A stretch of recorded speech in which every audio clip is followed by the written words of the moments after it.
pois eu preciso do teu olhar. Cante mais uma vez. Olha pra mim,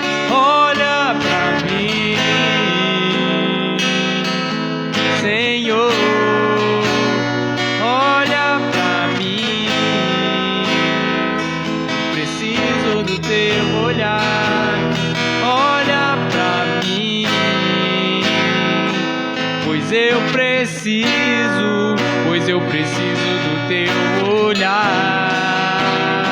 Cante, eu farei o que for preciso, eu farei o que for preciso para te ver, pois não posso deixar que sigas sem me perceber. Não importa a multidão, só eu sei o que eu preciso, e eu preciso do teu olhar, do teu olhar, do teu olhar. Eu farei o que for preciso para te ver, pois não posso deixar que sigas sem me perceber. Não importa a multidão, só eu sei o que eu preciso, e eu preciso do teu olhar, do teu olhar, do teu olhar. Olha pra mim, olha pra mim, preciso do teu olhar. Olha pra mim, pois eu preciso do teu olhar. Eu preciso do teu olhar.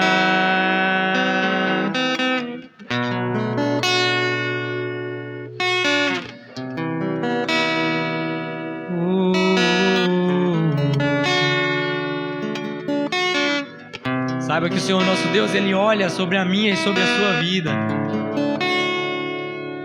Muitas vezes, às vezes parece que o Senhor tem nos deixado de lado, mas a verdade é que mesmo Ele estando lá em cima, mesmo Ele sendo um Deus altíssimo, Ele consegue enxergar cada um de nós. Ele consegue olhar para mim, olhar para você e enxergar o povo santo, a igreja eleita, a noiva imaculada que Ele separou, e dizer que está cuidando de cada um de nós, que está tomando conta de cada um de nós, porque nós somos um povo eleito, uma nação santa, um povo escolhido pelo nosso Deus, e Ele não desampara o seu povo. Assim como foi com Israel no deserto, um povo rebelde, um povo que se voltava contra Deus, e mesmo assim Deus não o abandonou. Deus se manteve fiel àqueles que se mantiveram fiéis a Ele. E mesmo grande parte do povo tendo perecido no deserto, o Senhor Deus concedeu a terra prometida àqueles que Ele prometeu que a concederia. Deus não falhou. Deus não falhou e Deus não falha. E quando você chama o olhar de Deus sobre a sua vida, você está atraindo a atenção de Deus. Você está chamando Deus, olha para mim, porque eu preciso dos olhos do Senhor sobre mim. Eu preciso dos olhos do Senhor para me mostrar a direção. Eu farei o que for preciso para te ver, pois não posso deixar que sigas sem me perceber. Não importa a multidão, só eu sei o que eu preciso, e eu preciso do teu olhar, do teu olhar, do teu olhar. Olha pra mim, Senhor, olha pra mim,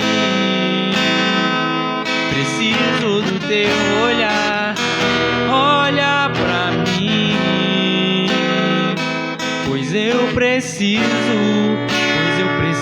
do teu olhar. Eu preciso do teu olhar. Eu preciso do teu olhar.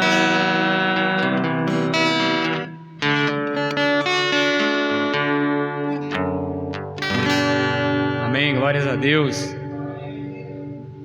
Você que se sentir à vontade, pode trazer a sua oferta à casa do Senhor nesse instante. Nós vamos cantar um louvor que eu tenho certeza, praticamente absoluta, que todo mundo conhece. Vamos ver, né?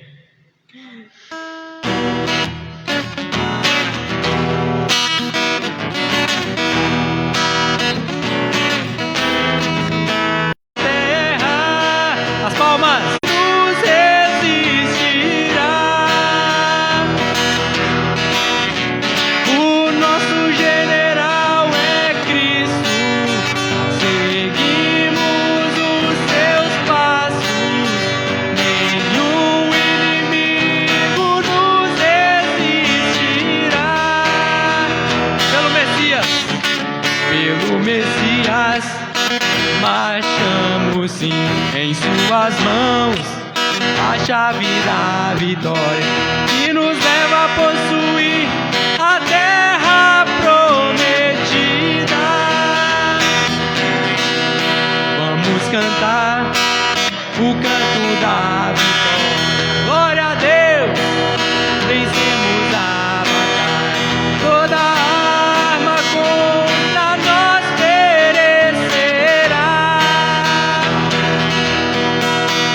O nosso general é Cristo. Seguimos os seus passos. Nenhum inimigo nos resistirá. O nosso general é Cristo. Seguimos os seus passos. Nenhum inimigo nos resistirá. O nosso general é Cristo. Seguimos os seus passos. Nenhum inimigo nos resistirá. O nosso general é Cristo. Seguimos os seus passos. Nenhum inimigo nos resistirá.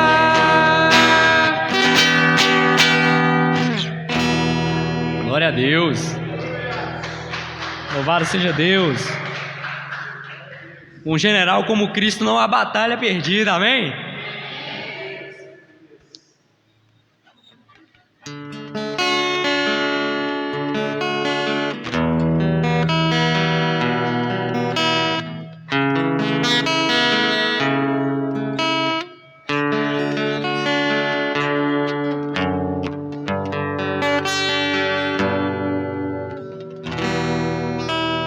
Sei que os seus olhos, sempre atentos, permanecem em mim. E os seus ouvidos são sensíveis para ouvir meu clamor. Posso até chorar, mas a alegria vem de manhã. És Deus de perto e não de longe. Nunca mudastes, tu és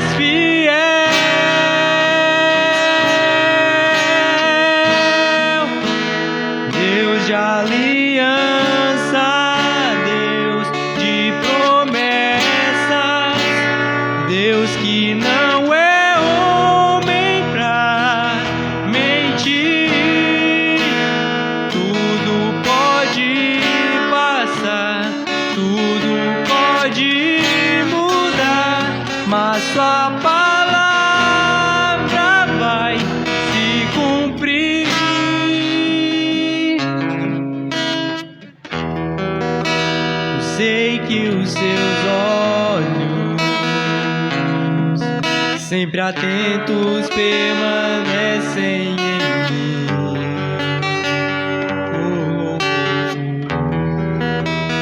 E os seus ouvidos estão sensíveis para ouvir meu clamor. Posso até chorar,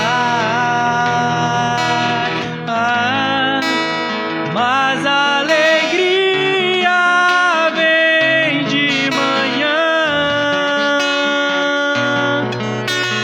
És Deus de perto e não de longe, nunca mudastes, tu és fiel,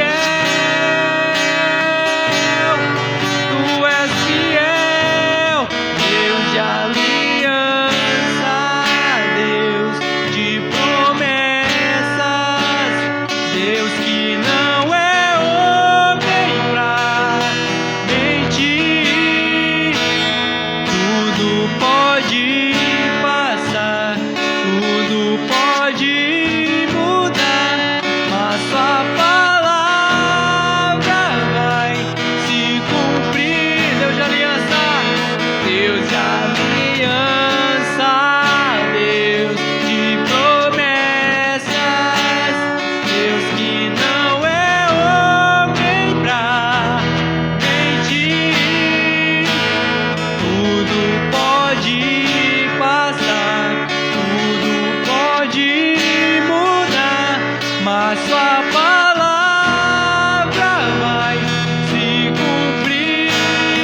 Cante nessa noite, possa enfrentar o que for, possa enfrentar o que for.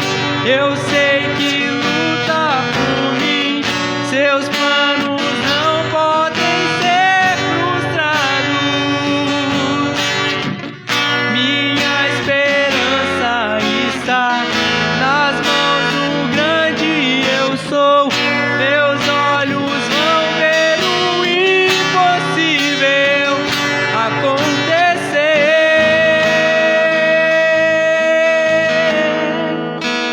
Deus de aliança, Deus de promessas, Deus que não é homem pra mentir. Tudo pode passar, de promessas, Deus que não é homem pra mentir. Tudo pode passar, tudo pode mudar, mas sua palavra vai se cumprir.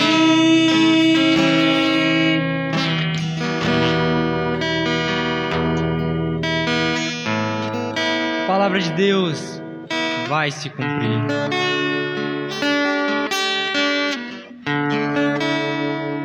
Glórias a Deus. Pastorito.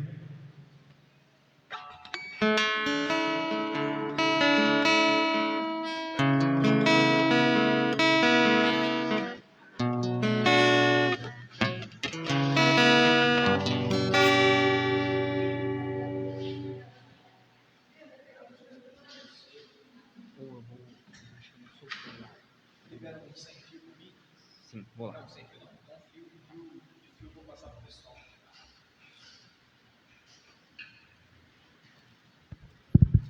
Boa noite a todos, graça e paz, amém? Boa noite àqueles que também nos acompanham através da nossa live no Facebook. Que Deus também possa abençoar a sua vida, falar ao seu coração, como Ele tem falado nesses dias, amém? Você que tem um pedido de oração, depois deixa registrado aí na live, que nós vamos anotar o seu pedido e estaremos orando, intercedendo, logo depois da palavra, tá bom? Quero convidar você a abrir a palavra do Senhor no Evangelho de Lucas, no capítulo de número 16. Obrigado, Celi. Hoje eu não derrubo a água, eu acho. Lucas 16. Qual o Júnior que está liberado? O verde? Vermelho?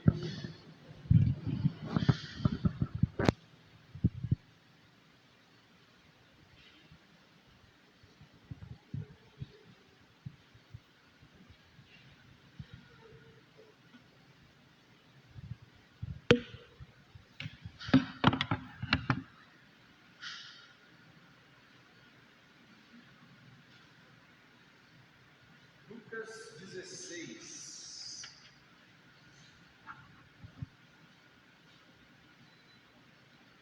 Vou deixar o microfone aqui.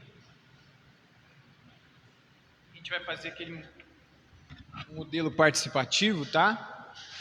A ideia é que as quartas-feiras sejam assim, com bastante interação. E aí, caso os irmãos queiram fazer algum comentário, alguma pergunta, fiquem à vontade, tá? A ideia é a gente bater um papo aqui. Lucas 16. Vamos orar ao Senhor? Feche seus olhos. Deus, queremos agradecer ao Senhor, ó Pai.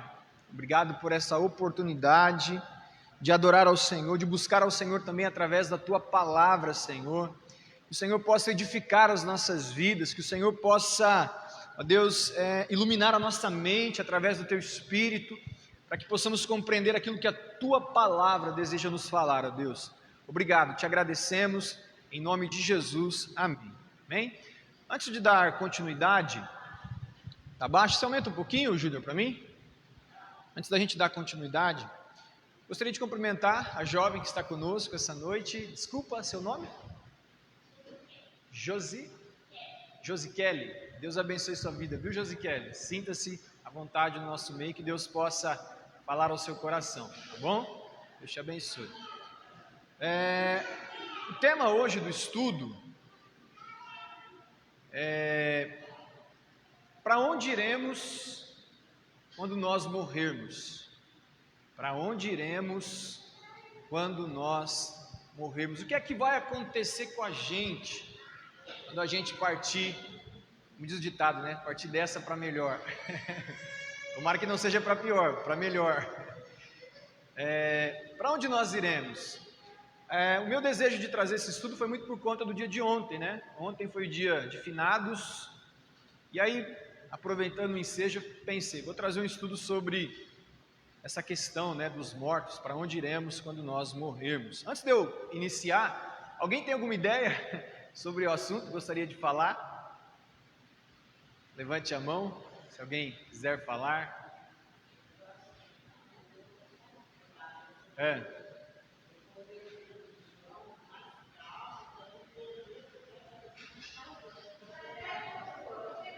Você vai? Então vai, Alessandra. Você é demais. Hoje é tu. Então vai. Hoje. Sobe o pininho aí. Sobe o pininho aí. Isso. Sobe pra cima. Tá bom. Eu estava lendo hoje João. Sim. E estava pensando, falei assim, eu vou perguntar para o pastor que aonde a gente vai quando a gente morre, porque eles falam que a gente já vai direto para o céu, né? Sim. Aí eu fiquei pensando, e quem que Jesus vai vir buscar aqui então? Boa pergunta. Se a gente vai direto para o céu, quem que Jesus vai buscar aqui então? Né? Se o quê? Fala de novo. Se a gente vai direto para o céu, quem que Jesus vai buscar aqui então? Tá? Rapidamente aí, a gente não sabe quando Jesus vai voltar, né? Talvez seja na nossa geração e a gente esteja vivo, talvez não, talvez demore mais alguns anos e a gente não esteja vivo, né? Jesus vai buscar aqueles que estiverem vivos. Depois a gente vai saber também o que vai acontecer com aqueles que morreram em Cristo e aqueles que morreram sem Cristo, tá? Alguém mais? Para onde a gente vai, Luzia?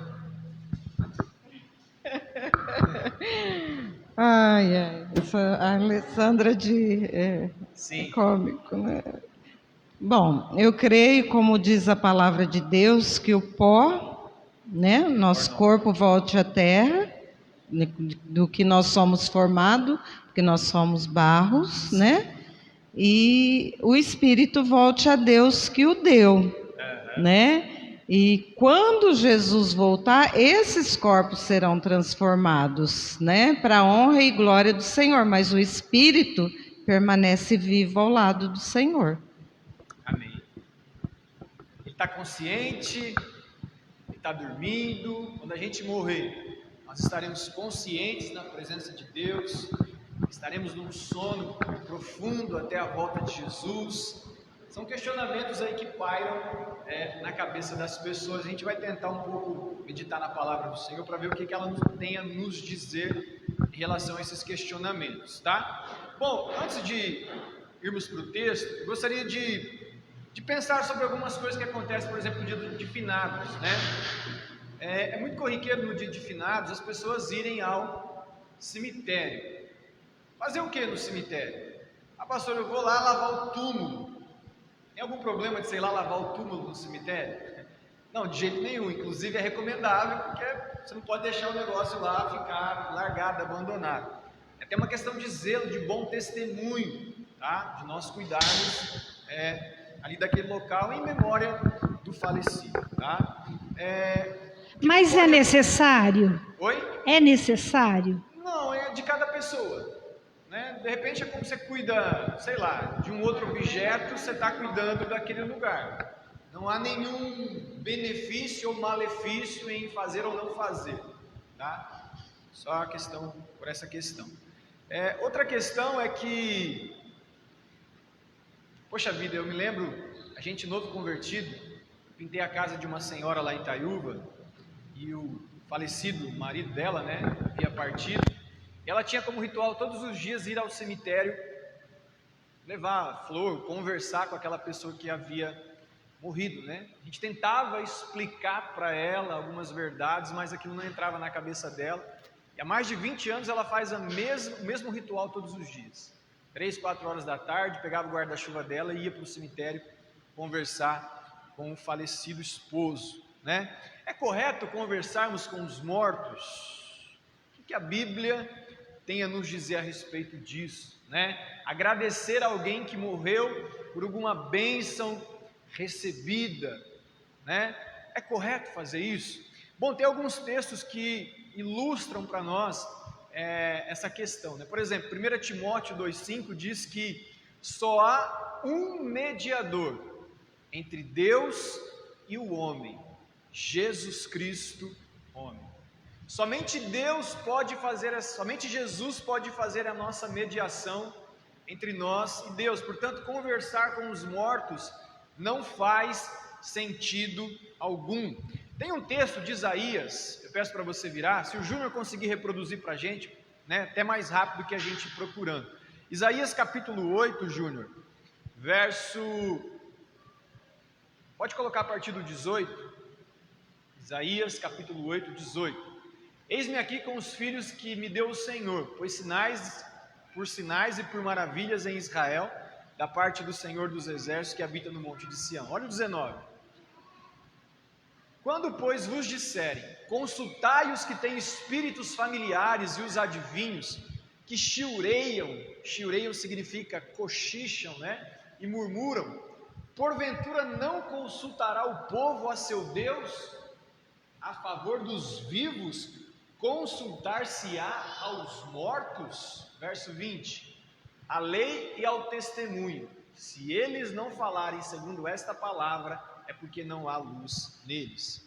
Muitas pessoas estavam procurando adivinhos, falsos profetas, que estavam invocando espíritos de pessoas familiares, pessoas que já haviam morrido, e o Senhor está dizendo assim, poxa vida, consultará os mortos a favor dos vivos? Consultem ao Senhor, consultem a sua palavra. Certamente vocês já ouviram, talvez familiares de vocês, né, que foram buscar pessoas para se consultar com familiares que já haviam morrido. Já aconteceu, né?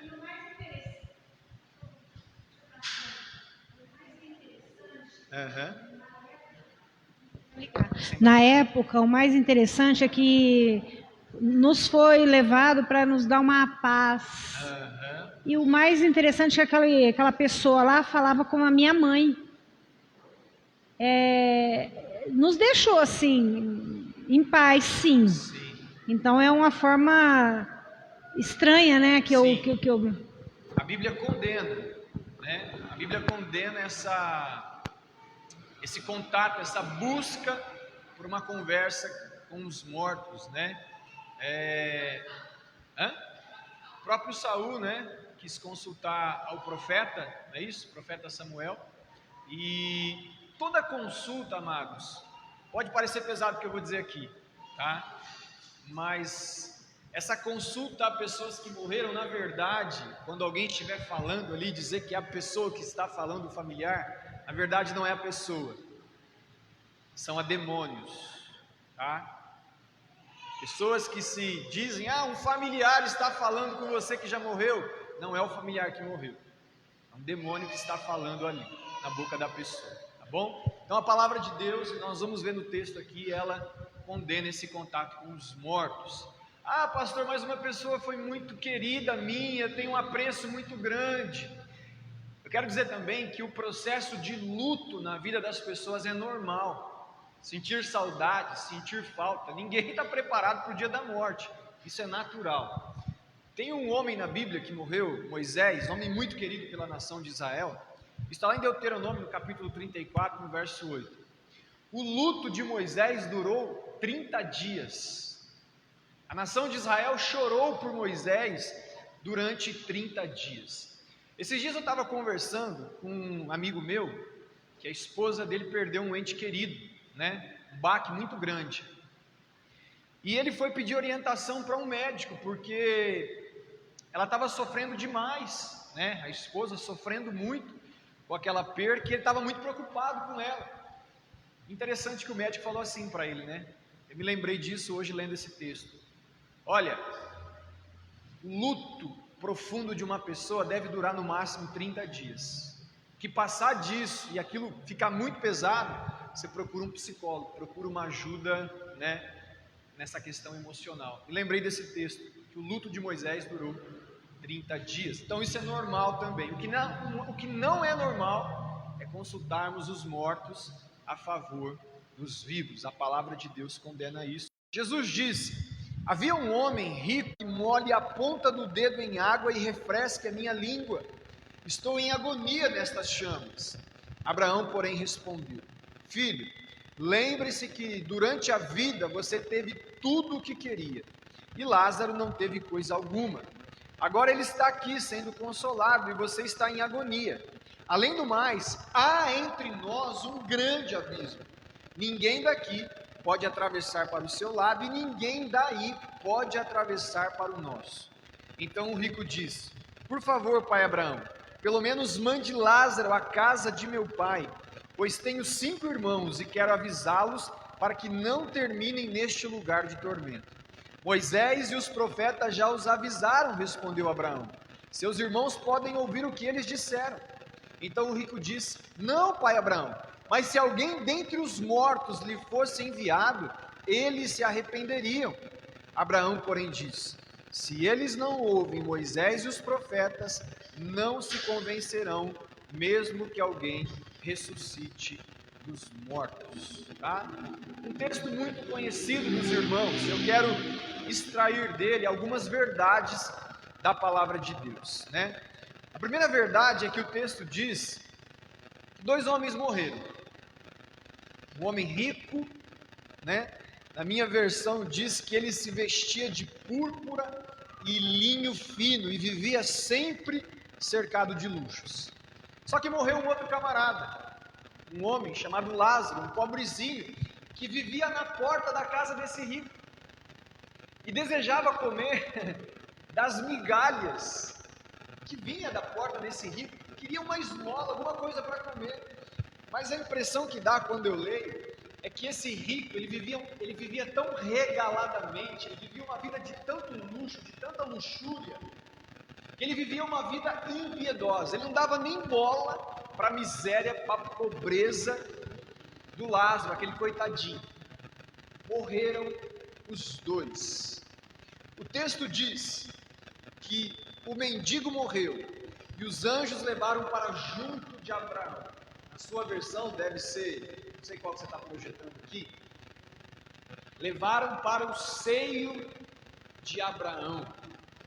Mas morreu também o rico e foi sepultado, e foi para o lugar dos mortos. Talvez na sua versão esteja, foi levado para o Hades, não é isso?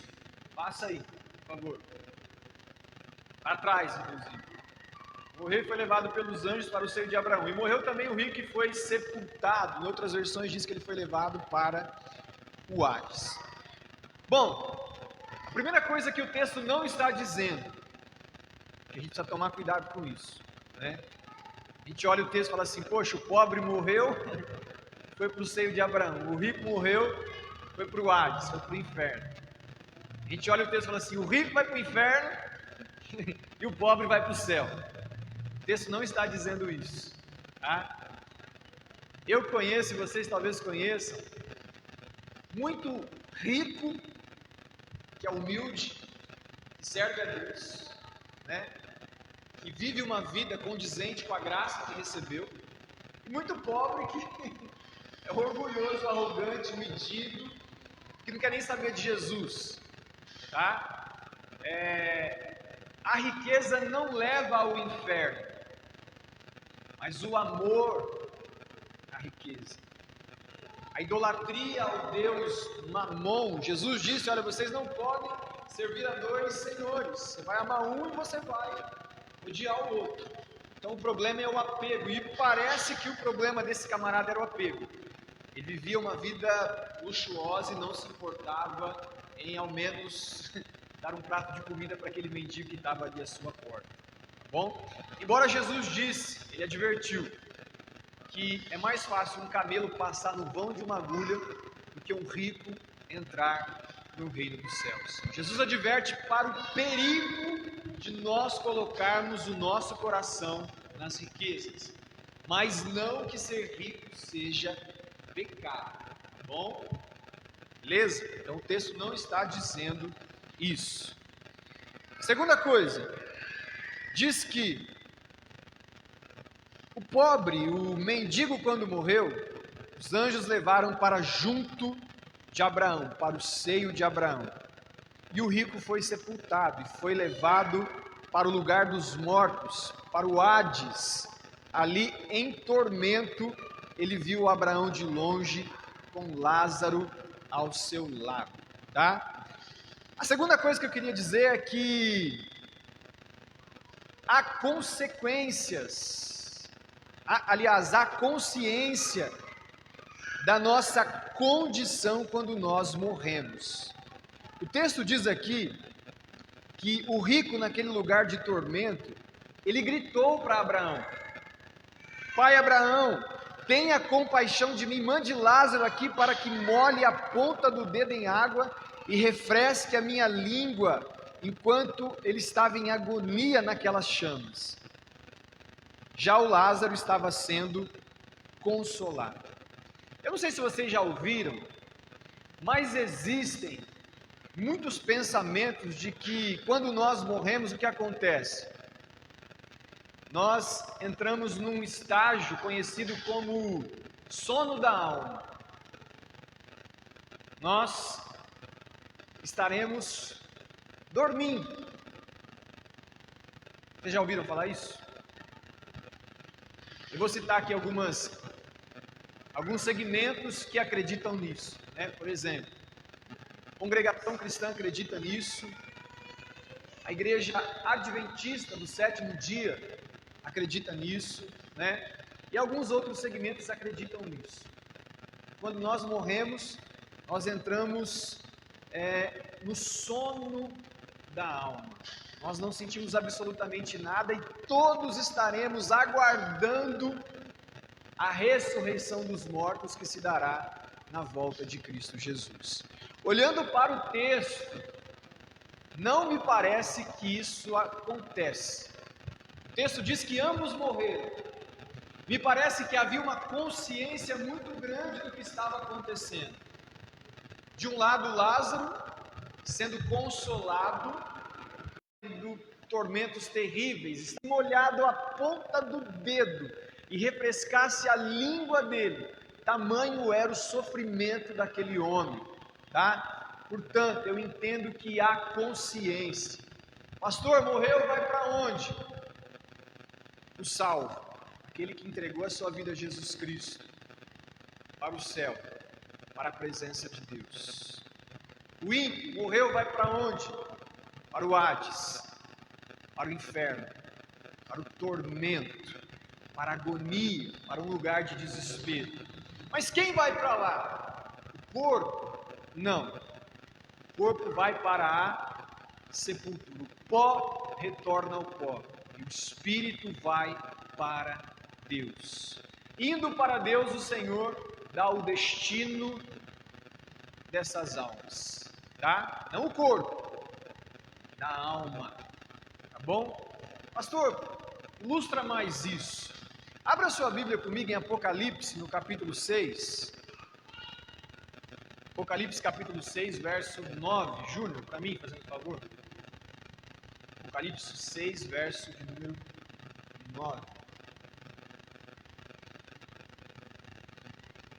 E havendo aberto o quinto selo, vi debaixo do altar as almas dos que foram mortos por amor da palavra de Deus, por amor do testemunho que deram.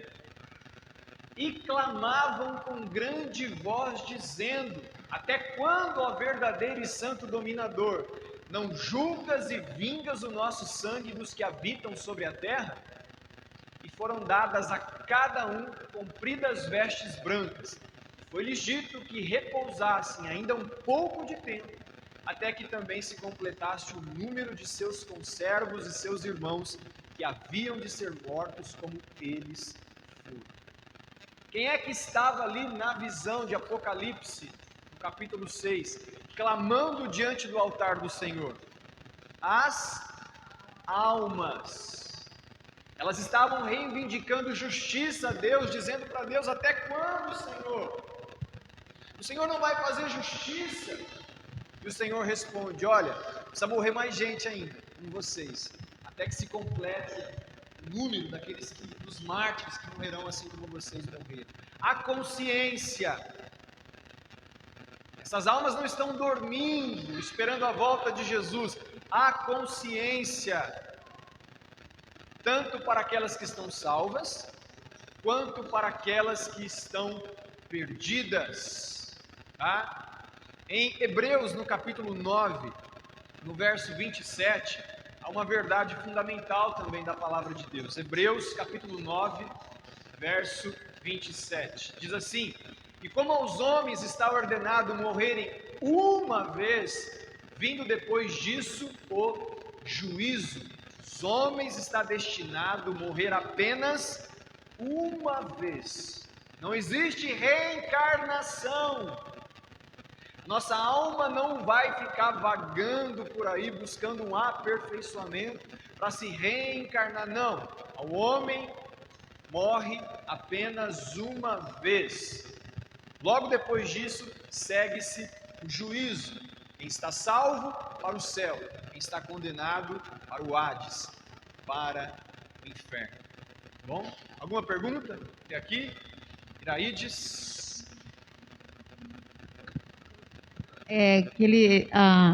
A Igreja Católica fala também sobre a missa do sétimo dia, que fala que adormece, aí vai acordar no sétimo dia.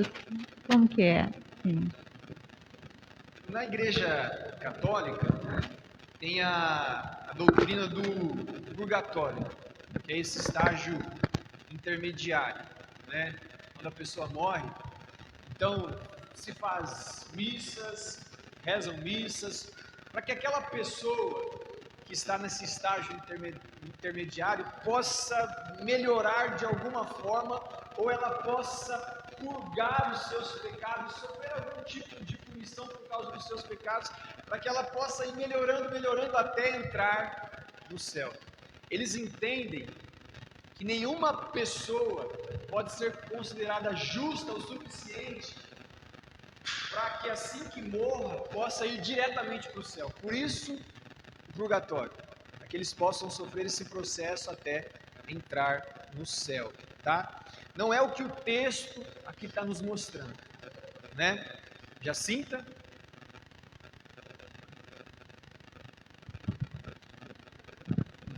Começou as polêmicas, é isso aí, vamos lá. Ô pastor, aqui nessa parábola de Lucas, eu acho interessante esse ponto que ele fala assim, ó, que está posto um grande abismo entre ele e Lázaro, Sim. né? Porque Lázaro está no seio de Abraão e ele lá, né, sofrendo as amarguras. Então eu penso assim, ó, será que Jesus não contou essa parábola para que nós arrependesse até ali na hora da Sim, morte? sem dúvida, sem dúvida. Porque a palavra fala que se você arrepender, você é salvo. Sim. E se o Senhor Jesus morreu e ressuscitou, lá em João ele fala que vai preparar um lugar para vir buscar os Sim, seus. Sim. Eu já ia entrar no próximo ponto nisso que a Jacinta está dizendo, né? Ao homem está destinado a morrer apenas uma vez, depois disso segue-se o juízo. Quando o espírito vai para Deus, ele define para onde as pessoas vão, como aconteceu com Lázaro e como aconteceu com o rico. O rico estava suplicando para o Lázaro, para Abraão falar para o Lázaro, olha, fala para ele molhar a ponta do dedo e me dar aqui na língua, porque eu não estou suportando. E aí, Abraão diz, olha, está posto um grande abismo entre vocês, de maneira que quem está aqui não pode passar para aí. E quem está aí onde você está não pode passar para cá. Não existe essa mudança, já é definido na morte. Morreu, o espírito vai para Deus e segue-se o juízo. Céu e inferno. Das almas, o corpo, o pó, volta por pó. Mas as almas já estão se regozijando, recebendo consolo da parte de Deus, ou sendo atormentadas nesse lugar chamado Hades, inferno. Zia? Vai falar mais? Ô pastor, eu queria comentar um negócio com o senhor, rapidamente. O que me trouxe, igual eu falo, o que me trouxe para a Igreja Batista, eu me lembro direitinho desse dia. Minha filha hoje está fazendo 29 anos, minha filha tinha 3 aninhos, e eu ia no Salão do Rei. E minha filha falava assim para mim, nós caminhando, nós em casa, ela falava assim, mamãe, por que você não batiza? Você estuda e não batiza.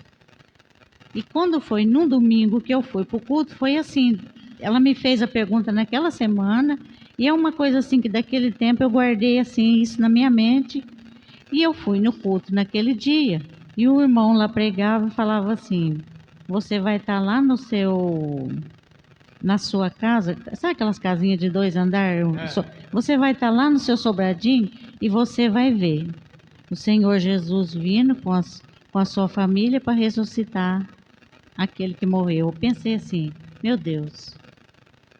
Aí comecei a estudar sobre aquilo. Foi aonde que eu fui lá em 1 Tessalonicenses 5,18. Isso. Então, 4:13 também. e aí a própria palavra de Deus me fez enxergar, como o senhor leu o texto hoje. Amém. Glória a Deus, Jacinta. Zia? Falando de purgatório, né? Se fosse uma coisa real, o sacrifício de Jesus para salvar cada um de nós cairia por terra. Sim. Né? Porque se você fica no purgatório, ali se limpando, você não vai precisar de um salvador. Sim. Né? Aí a palavra de Deus inteira, ela seria ineficaz e mentirosa, e a palavra de Deus não é mentirosa. Por isso é que houve a reforma protestante que nós comemoramos no domingo, né? Que Lutero saiu por estarem agregando coisas à palavra de Deus que Deus não havia permitido. Sim. Inclusive essa doutrina. Né? E esse foi um dos motivos, né? Que os romanos incluíram a religiosidade deles dentro do cristianismo. Sim. Né? Isso foi uma das reformas protestantes. Então, o sacrifício de Jesus, né, realmente não existe ninguém apto para ir direto para o céu. Não existe ninguém justo. A palavra de Deus diz que Deus olhou para a terra e não viu nenhum justo, nenhum sequer. Nós somos justificados pela fé que nós temos em Cristo Jesus. Amém. Né? Amém. É assim que eu penso. Certinho, Zé. Certinho. Mas eu tenho uma dúvida ainda aí. Pode falar. todo mundo, assim, todo mundo passou, né? Desencarnou, que fala. Quando morre lá, né? O corpo vai para o O pó. corpo vai para o pó, o E espírito retorna a Deus. então, lá, pelo que eu entendi aí sobre esse que pede aí que molhe a boca dele, ele está num lugar separado que entre abismo, tem um abismo Tem um que abismo entre eles. E esses lados não podem se mover. Quem está do lado direito não pode ir para o esquerdo, quem está para o esquerdo não pode ir para o direito. tá. Morreu, segue-se o juízo, como diz em Hebreus 9:27. Deus já determina na sua morte. Quando nós morremos, Alessandro, nós teremos logo em seguida um encontro com Deus. E aí nesse encontro com Deus, a nossa alma já será destinada ou para o céu ou para o inferno. Não ainda o nosso corpo, e eu vou falar o porquê. Apenas a nossa alma. Tá, mas então, aí nesse caso não é o juízo ainda. É o juízo no sentido já de definir aonde nós estaremos. Quando Jesus voltar, e eu vou falar isso agora, vai acontecer o julgamento final. E aí eu vou explicar o porquê desse julgamento final. Tá? Entenderam? Deu para entender até aqui? Entendeu? Tranquilo? O que eu queria enfatizar aqui primeiro é a gente firmar esse conceito de que morremos, quando nós morrermos, nós não estaremos dormindo, tá? Esquece isso. Estaremos conscientes, tá? Se estaremos no céu ou se estaremos no inferno. Não existe essa doutrina do sono da alma. Estaremos conscientes. A gente olha para esse texto que eu li para vocês, é impossível que esses caras estejam dormindo. A gente olha para Apocalipse 6, 9 e 10, as almas clamando diante do altar. É impossível que uma alma que está clamando esteja dormindo. Por exemplo, leia o texto de Filipenses, capítulo 1, verso 23, o apóstolo Paulo está dizendo, olha, ele estava preso, e estava dizendo assim, olha, o viver é Cristo e o morrer é lucro. Eu quero muito estar com Cristo, mas convém que eu esteja com vocês ainda, para edificar vocês, para ajudar vocês a crescerem na fé. Mas ele está dizendo, é muito melhor estar com Cristo. Estar com Cristo fazendo o quê? Dormindo? Não, reinando com Cristo, né? Jesus crucificado.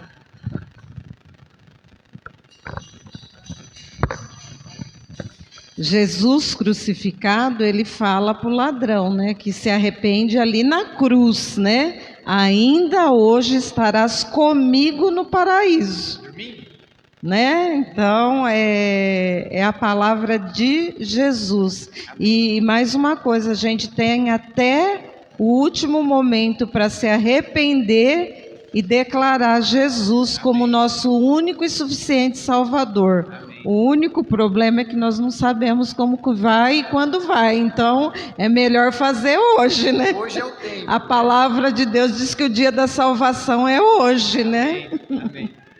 Só para a gente concluir o texto de Lucas 16, outras verdades que ele traz, é justamente essa que eu falei no início.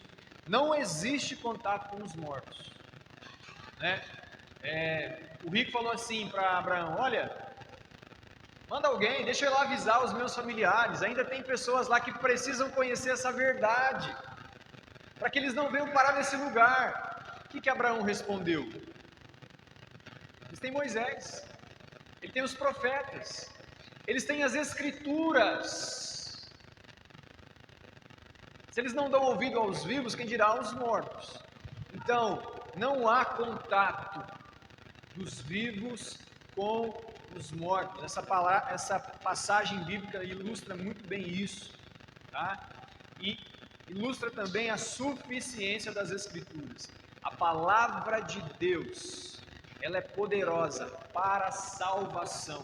Nós somos gerados pela palavra de Deus. Por isso a importância de se pregar com urgência a palavra de Deus, porque as pessoas crerão ouvindo a palavra de Deus. É isso que o apóstolo Paulo diz, que eu não me envergonho do evangelho, porque ele é o poder de Deus para aqueles que creem, tá? Palavra de Deus.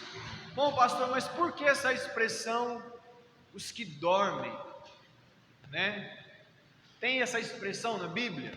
Tem, e é por isso que talvez gere esse conflito, tá? Abra comigo lá em 1 Tessalonicenses, no capítulo 4, a partir do verso 13. Está falando sobre a ressurreição dos mortos. 1 Tessalonicenses, capítulo 4, verso 13. Olha só, quando a gente olha para esse texto, dá a impressão que aquilo que a gente conversou aqui está dizendo o contrário, né? Diz assim, olha: não quero, porém, irmãos, que sejais ignorantes acerca dos que já dormem, para que não vos entristeçais como os demais que não têm esperança. De quem que ele está falando aqui? Dos que já dormem, dos que já morreram, tá? Essa expressão, ela é uma figura de linguagem. Eu não sou muito bom em português, mas é conhecida como eufemismo, quando você acaba ilustrando, por exemplo, a morte com o sono. Diversas vezes na palavra de Deus, a morte é ilustrada como um sono, uma dormência. Mas quem é que está dormindo? Lembre que o tema que Paulo está falando é sobre a ressurreição do corpo. Ele está falando da morte, dessa dormência do corpo. Não quero, porém, irmãos, que sejais ignorantes acerca dos que já dormem, para que não vos entristeçais como os demais que não têm esperança. Aí ele vai falar para os irmãos, nos próximos versos, o que vai acontecer com o nosso corpo quando Jesus voltar. Se nós morrermos, para onde vai o nosso corpo? No pó. A nossa alma vai para onde? Para Deus, consciente, ou para o céu, ou para o inferno, tá? Prossegue, Júnior. Porque se cremos que Jesus morreu e ressuscitou, assim também aos que em Jesus dormem, Deus os tornará a trazer com ele. Dizemos-vos, pois, isto pela palavra do Senhor, que nós, os que ficarmos vivos para a vinda do Senhor, não precederemos os que dormem, porque o mesmo Senhor descerá do céu com alarido e com voz de arcanjo e com a trombeta de Deus, e os que morrerem em Cristo ressuscitarão primeiro. Depois nós, os que ficarmos vivos, seremos arrebatados juntamente com eles nas nuvens, a encontrar o Senhor nos ares, e assim estaremos sempre com o Senhor. Esse já é o verso 17, no 18. Portanto, consolai-vos uns aos outros com essas palavras. Ele traz uma ordem, ele traz uma sequência dos fatos que irão acontecer quando Jesus voltar. Nosso corpo está na sepultura, o pó retornou ao pó. O que é que o nosso corpo está aguardando? A volta de Jesus, tá? Para que aconteça a ressurreição dos mortos. Como vai se dar isso, pastor? Muitos de nós, talvez todos nós, estaremos mortos quando Jesus voltar. Ou não. Pelos acontecimentos, talvez aconteça na nossa geração ainda, né? Espero. Ou na dos nossos filhos. Mas vai ter uma galera que crê em Jesus que vai estar vivo quando ele voltar.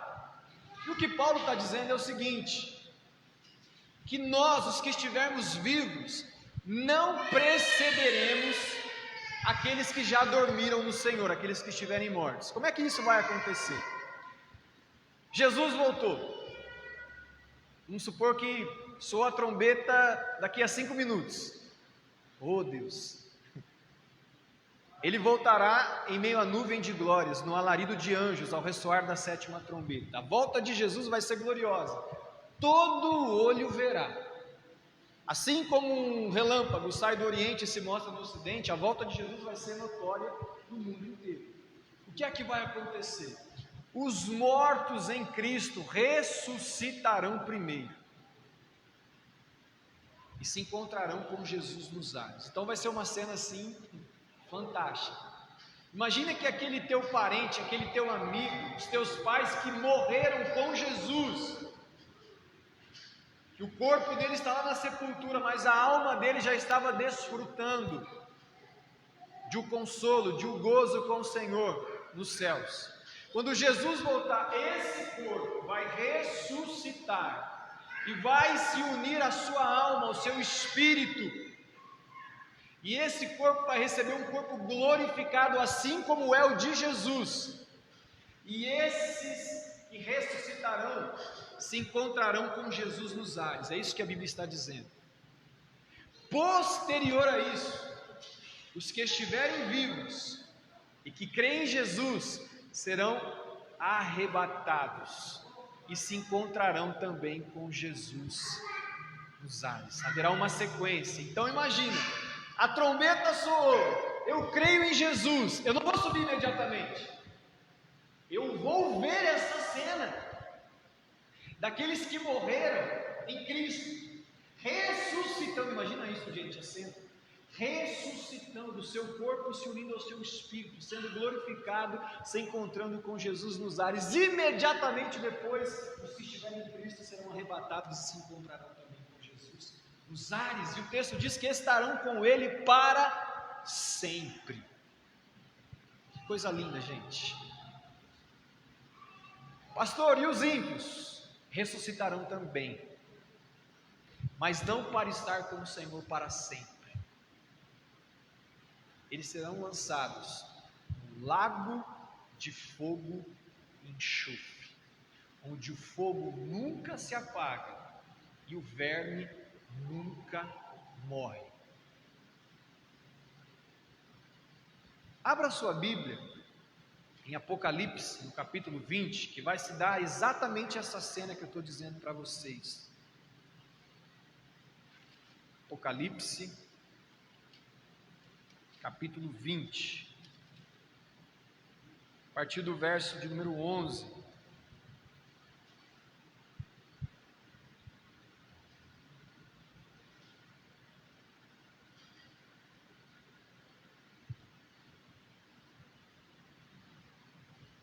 Diz assim: e vi um grande trono branco, e o que estava sentado sobre ele, de cuja presença fugiu a terra e o céu, e não se achou lugar para eles. Gente, quando Jesus voltar, as pessoas que negaram Jesus, as pessoas que pregaram contra Jesus, que debocharam de Jesus, eles vão querer fugir. Quando você olha em Apocalipse, no capítulo 6, eles vão tentar se esconder em cavernas, eles vão pedir para que as montanhas caiam sobre eles. Haverá um terror, um pavor profundo, porque eles vão ver a glória de Jesus. Mas o texto está dizendo que a terra e o céu fugiram da presença do Senhor. Eles não vão suportar esse dia. E o texto diz: e viu os mortos, pequenos e grandes, que estavam diante de Deus, e abriram-se os livros, e abriu-se outro livro, que é o livro da vida, e os mortos foram julgados pelas coisas que estavam escritas nos livros, segundo as suas obras. E deu o mar os mortos que nele havia, e a morte e o inferno deram os mortos que neles havia, e foram julgados cada um segundo as suas obras. E a morte e o inferno foram lançados no lago de fogo. Esta é a segunda morte. 15. E aquele que não foi achado escrito no livro da vida foi lançado no lago de fogo. Presta atenção no que eu vou dizer aqui. A Bíblia, ela usa expressões diferentes para inferno. Quando eu olho para esse texto de Lucas 16, está dizendo que aquele rico, ele foi lançado no Hades. Hades no grego significa inferno. Mundo dos mortos, sepultura. No hebraico significa Sheol. Mas esse lago de fogo que Apocalipse está nos dizendo, que as pessoas que não tiverem o nome escrito no livro da vida, quando Jesus Cristo voltar, se assentar no seu trono branco, a expressão que é usada no grego para esse lago de fogo não é Hades, é Guiena. Ninguém está neste lugar, neste lago de fogo até então. Quem vai inaugurar esse lugar, lago de fogo e enxofre? O anticristo e a besta. Eles serão os primeiros moradores de lá. Quem será lançado lá juntamente com eles? Todos aqueles que não estiverem os seus nomes escritos no livro da vida. A Bíblia disse aqui nesse texto que eu li que serão abertos livros e cada um será julgado segundo as suas obras. Todos aqueles que não estiverem com o nome escrito no livro da vida serão lançados no lago de fogo e enxofre. Portanto, o que eu quero dizer é que, poxa vida, vamos lá, morremos. O lugar que o salvo vai para o céu, para o paraíso, receber descanso da parte de Deus. O ímpio, sua alma vai para o Hades, ser atormentada, ser angustiada. Termina por aí, pastor? Não. Quando Jesus Cristo voltar, haverá ressurreição dos mortos. Que mortos? Todos os mortos, grandes e pequenos, todo mundo que morreu antes de Jesus voltar, será apresentado diante do grande trono branco. Os ímpios, o que vai acontecer com eles? Serão lançados no lago de fogo e enxofre. Os salvos herdarão novos céus e nova terra, vida eterna com Deus. Os ímpios serão julgados para a condenação, os salvos receberão de Cristo galardão. E eu quero finalizar com isso aqui. Por que quando nós morremos, o lugar que nós iremos não será ainda um lugar definitivo, tanto o salvo quanto o ímpio? Quando o salvo morre, ele vai descansar, será consolado. Quando o ímpio morre, ele será atormentado. Mas quando Jesus vier e se assentar no trono branco para julgar, o ímpio vai receber a recompensa dos seus atos e o justo vai receber a recompensa dos seus atos. Nós não somos salvos por obras. Somos salvos pela graça de Deus, por meio da fé. Mas quando Jesus voltar, e o nosso corpo se unir à nossa alma e ser glorificado, na vida eterna nós receberemos o galardão por todo o nosso trabalho, por todas as obras que nós fizemos aqui na terra. No céu e no inferno, eu acredito que não será um regime socialista. Como é que é um regime socialista? É igual para todo mundo, não é? No céu e no inferno eu não acredito que será assim. Para o ímpio, só fazer uma pergunta para vocês. Vocês acham que a condenação para quem for para o lago de fogo e enxofre vai ser a mesma para todo mundo? O cara que roubou uma manteiga na padaria receberá a mesma condenação que o Hitler, que matou milhares e milhares de pessoas?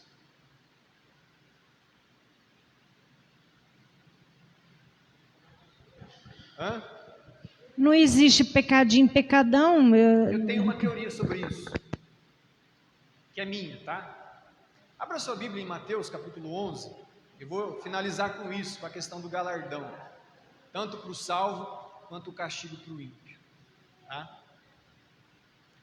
Mateus capítulo 11. a partir do verso 20. Então Jesus começou a denunciar as cidades onde ele havia feito muitos milagres, pois não tinham se arrependido. Que aflição as espera, Corazim e Betsaida, porque se nas cidades de Tiro e Sidom tivessem sido realizados os milagres que realizei em vocês, há muito tempo seus habitantes teriam se arrependido e demonstrado isso, vestido panos de saco e jogado cinza sobre a cabeça. Eu lhes digo que no dia do juízo, esse dia de Apocalipse 20, Tiro e Sidom serão tratados com menos rigor que vocês. E você, Cafarnaum, será elevado até o céu, não descerá ao lugar dos mortos, porque se na cidade de Sodoma tivessem sido realizados os milagres que realizei em você, ela estaria de pé ainda hoje. Eu lhe digo que no dia do juízo, Sodoma será tratado com menos rigor que você. No dia do juízo, essas cidades que ele está citando aqui, viram milagres de Jesus, mas não creram. Em contrapartida, outras cidades que apresentaram uma perversidade, mas que também foram condenadas, talvez não creram porque não ouviram mais, não viram tantos milagres como essas. E aí Jesus está dizendo, no dia do juízo, haverá menos rigor para vocês. Sodoma e Gomorra foram condenadas? Foram, mas não ouviram tanto, não viram tantos milagres. Agora para vocês, Betsaida, Corazim, que viram muitos milagres, maravilhas, e ainda assim não creram, haverá menos rigor para vocês. Lucas 12, 47, o que diz aqui? Vamos ver. Alguém disse a Jesus, sua mãe e seus irmãos estão lá fora. Ah não, é Lucas. Estava em Mateus. Lucas 12, 47. O servo que conhece a vontade do seu Senhor e não se prepara, nem segue as instruções dele, será duramente castigado. Mas aquele que não a conhece e faz algo errado, será castigado com menos severidade. A quem muito foi dado, muito será pedido. E a quem muito foi confiado, ainda mais será exigido. Eu creio que para quem não creu em Jesus, não confessou os seus pecados, não se arrependeu dos seus pecados, haverá condenação para todos. Mas eu acredito numa gradação de castigo. A quem muito foi dado, teve muita chance, mas não se arrependeu, muito será cobrado. Haverá um rigor ainda maior. Pastor, todo mundo, para quem for salvo, vai receber a mesma recompensa?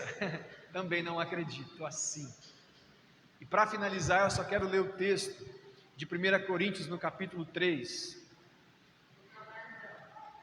Galardão, 1 Coríntios, capítulo 3. A partir do verso 10, ele diz assim: pela graça que me foi dada, lancei o alicerce como um construtor competente, e agora outros estão construindo sobre ele. Mas quem constrói sobre o alicerce precisa ter muito cuidado, pois ninguém pode lançar outro alicerce além daquele que já foi posto, isto é, Jesus Cristo. O alicerce é Jesus Cristo, não existe um outro alicerce, é Jesus Cristo. Aqueles que constroem sobre esse alicerce podem usar vários materiais, ouro, prata e pedras preciosas. No juízo, Apocalipse 20, no dia do juízo, perdi aqui. No dia do juízo, porém, o fogo revelará que tipo de obra cada construtor.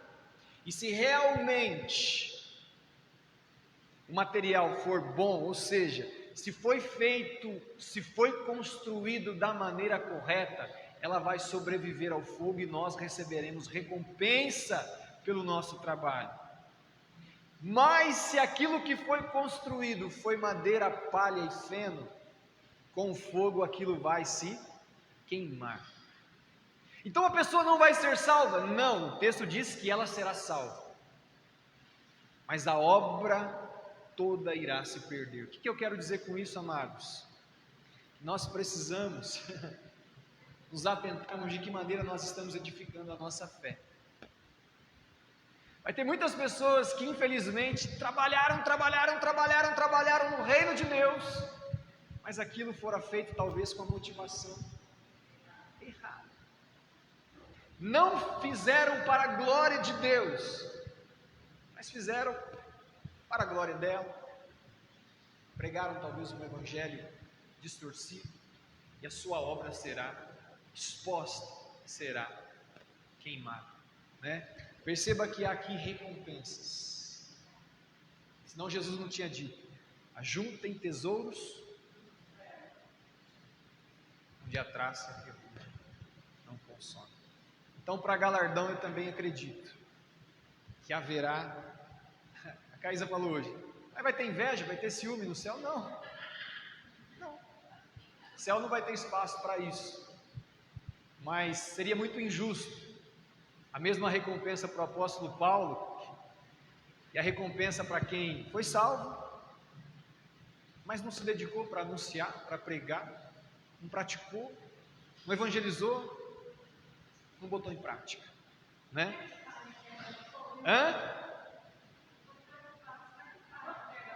Palha pega, rapidinho. É por isso que a gente não pode construir palha, feno ou madeira. Tem que ser ouro, prata ou pedras preciosas. Nós precisamos construir para a glória de Deus. Tudo que nós fizermos deve ser para a glória de Deus. Se for para a minha glória, para a sua glória, para a glória dos homens, vai queimar no dia do juízo. Quer comais, 1 Coríntios 10, 31. Ou façais qualquer coisa, fazei tudo para a glória de Deus. Amém, amados? Deu para entender? Alguma dúvida? Não? Então vamos orar. Se alguém tiver alguma dúvida, pode me perguntar depois. Bom? Alguém tem algum pedido de oração, já para a gente aproveitar na oração final? Jacinta?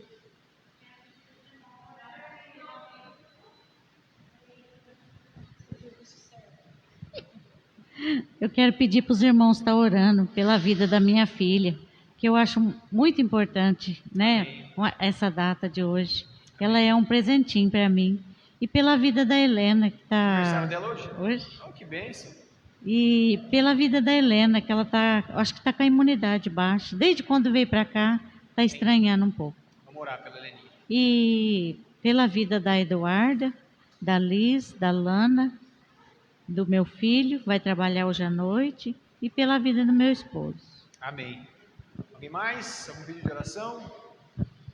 Martinha?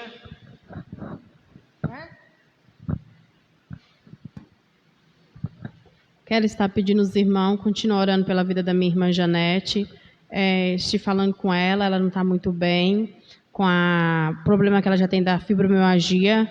Aí vem as outras questões também. Aí eu quero pedir aos irmãos continuar orando pela vida dela e pela família dela.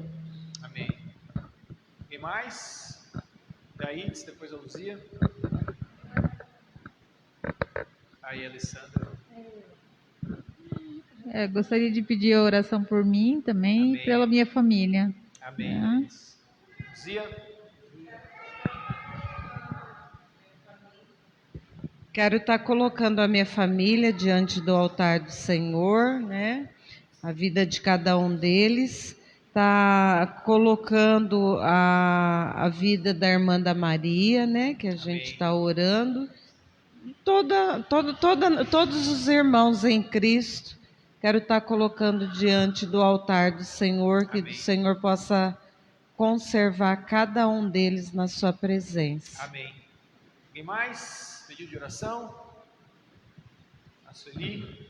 Quero pedir também.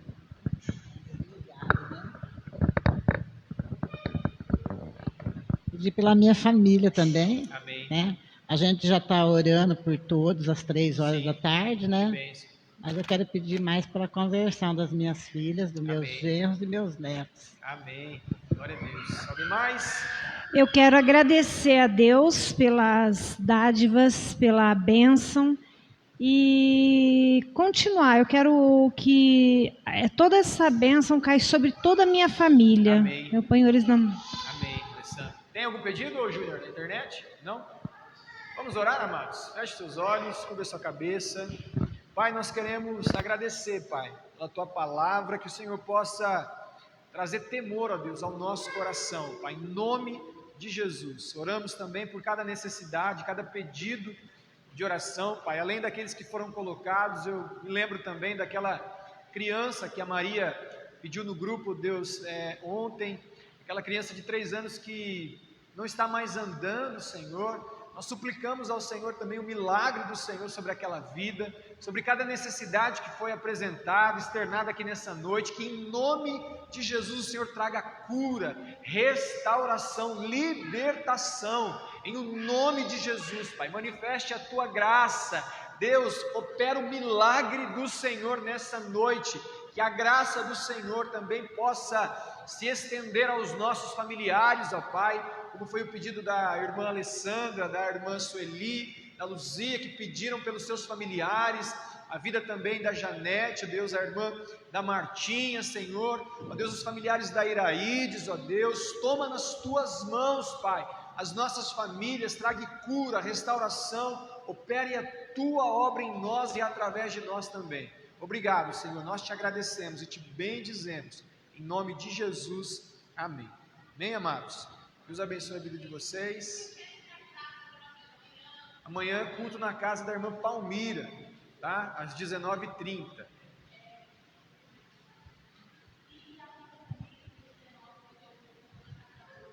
Mas aí semana que vem a gente avisa, tá? Bem, Deus abençoe a todos, em nome de Jesus.